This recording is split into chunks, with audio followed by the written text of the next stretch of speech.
Minhas amigas e meus amigos, esse é o canal do Xavier, eu sou o Xavier.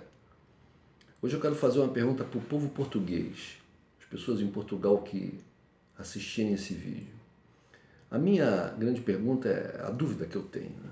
Quem é que exatamente anda fazendo a cabeça, né? Anda influenciando as mentes e os corações do povo português com respeito às relações internacionais, as relações entre os países, o cenário internacional, uma possível nova Guerra Fria, essas questões que estão muito em voga atualmente, principalmente na Europa, por causa da chamada crise entre a Ucrânia e a Rússia, que na verdade não é entre a Ucrânia e a Rússia, é entre os Estados Unidos e a Rússia. Quem é que anda influenciando as pessoas? Quem é que anda contando a história, os fatos para as pessoas em Portugal? É a grande mídia? Principalmente é a grande mídia? Pois bem, eu hoje abro o jornal público aí de Portugal e vejo uma matéria, acho que é um caderno do jornal, uma parte do jornal chamada Y, em que se apresenta ali uma entrevista com a Anne Applebaum. Anne Applebaum, eu acho que é assim que se pronuncia o nome dela. E para ela, segundo a entrevista, ela pensa o seguinte, que para Putin a grande ameaça é uma Ucrânia democrática. Bom, essa entrevista é uma entrevista importante, né? Estava na primeira página do jornal e nos remete a essa parte do jornal, a esse caderno Y, onde aparece a entrevista. Eu fui buscar, procurar saber quem é Anne Applebaum, não conhecia. E vi que ela é uma jornalista famosa, uma escritora famosa, mas ela é principalmente uma jornalista. E ela foi editora do The Economist, do Washington Post, entre outras mídias americanas. Ou seja, dois jornais que são importantíssimos, estão assim muito ligados ao establishment americano. São quase que são porta-vozes, né, da ideologia, do sistema de crenças, da visão de mundo, dos interesses dos dirigentes americanos. Então, a visão que ela tem não é uma visão de uma pessoa independente, de um cidadão comum. Não. Ela representa toda uma institucionalidade. Vejam bem, não é um escritor americano que não tem relações próximas, aproximadas com o grande poder americano e que está lhe dando a sua opinião. Não. Essa entrevista dela, né, é como uma propaganda. É na verdade, ela serve como uma espécie de porta-voz desses interesses do poder americano. Então, é interessante porque nessa frase inicial, nessa frase de apresentação, nessa manchete da entrevista, está aqui toda a hipocrisia da coisa americana com o resto do mundo. É bom lembrar, gente, que quando ela fala aqui que para Putin a grande ameaça é uma Ucrânia democrática, ora, quem são os Estados Unidos para falar de democracia? Os americanos se auto-intitulam os defensores da liberdade, da democracia, que lá é a terra da liberdade. Isso é uma falácia. Isso é uma falácia. É uma falácia. Qualquer um que estude aprofundadamente o chamado sistema democrático americano vai ver que ele não é tão democrático assim. Ele é muito cheio de falhas. Mas eu não quero aqui discutir a questão do sistema americano, do sistema republicano, do sistema eleitoral, do sistema político americano. Eu quero falar sobre a relação que os americanos têm com outros países no mundo e como os americanos não são os paladinos da democracia. Na América Latina, eu estou falando aqui do Brasil, estou aqui no Rio de Janeiro falando do Brasil.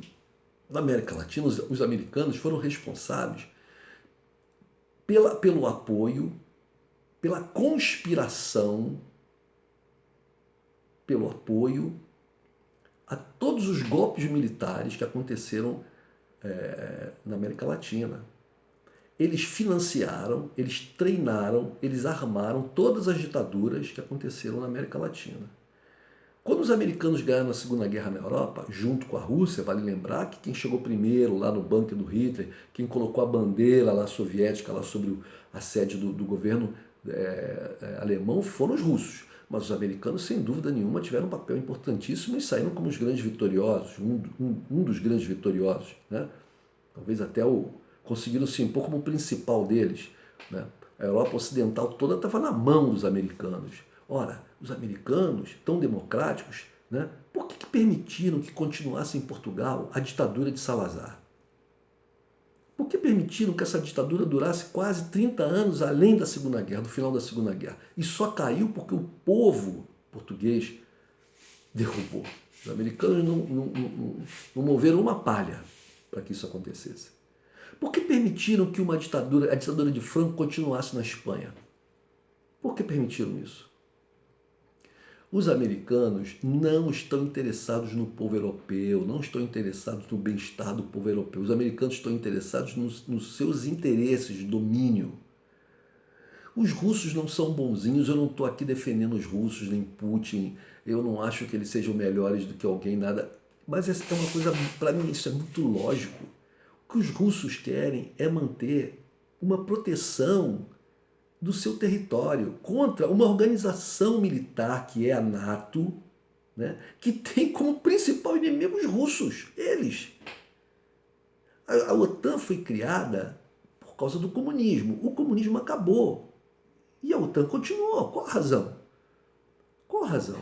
Contrariando o acordo tácito que existia, pesquisem na internet, vocês vão ver lá esse acordo tácito que existia. O Gorbachev falou disso há não muito tempo, ele falou disso.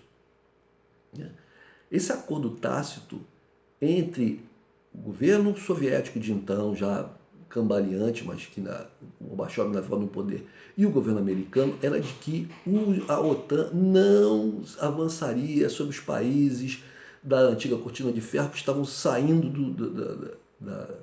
da esfera de influência soviética, russa. A OTAN não avançaria sobre esses países. O que a OTAN fez? Justamente o contrário. E a OTAN chegou lá na fronteira com a Rússia, né, com Lituânia,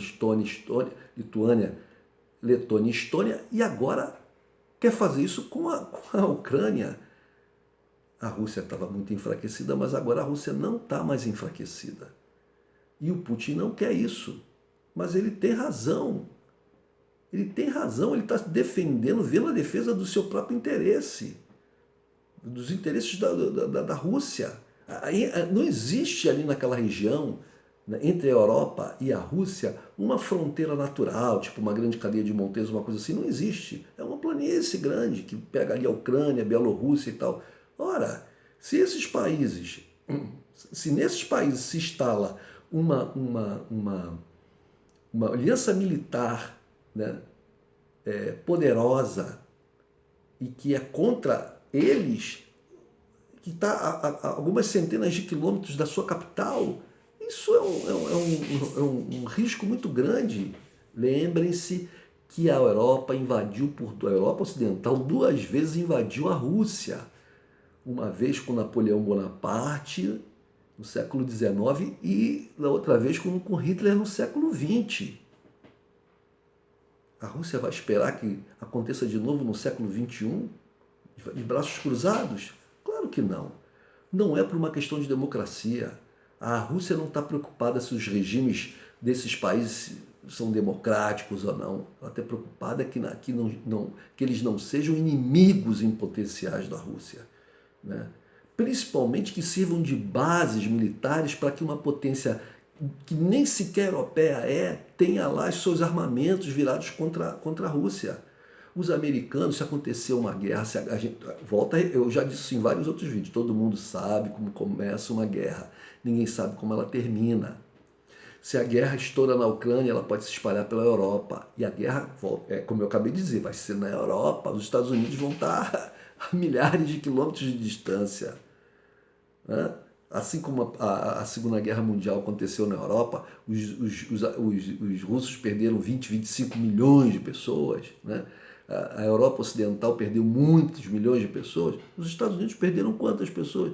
Entre 450 a 500 mil pessoas, e 99% eram militares. Os poucos civis que morreram é porque estavam trabalhando junto com os militares.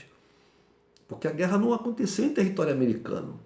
Os americanos não estão ligando para os europeus. Não se enganem.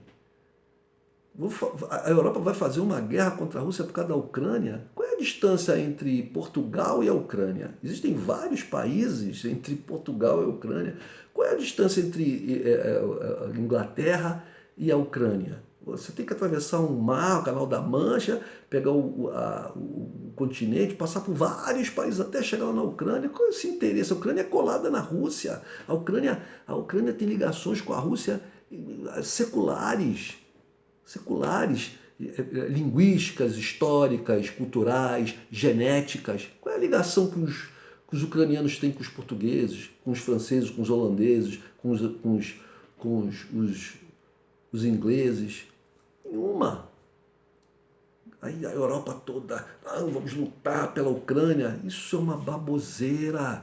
É mais do que isso, isso é uma tragédia imposta pelos americanos.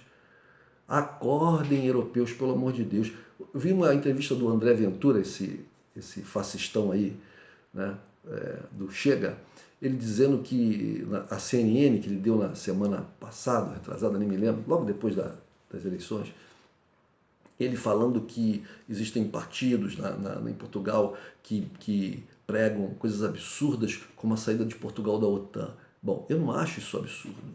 Eu não acho isso absurdo. Eu não desejo que Portugal saia, que Portugal não participe de uma aliança militar da Europa. Eu acho que é importante a Europa ter algum tipo de proteção. O que eu acho que é inadmissível é que essa aliança militar europeia seja controlada, dominada por um país que não é europeu, pelos Estados Unidos. E que os países europeus se dobrem a isso, sobre essa influência nefasta.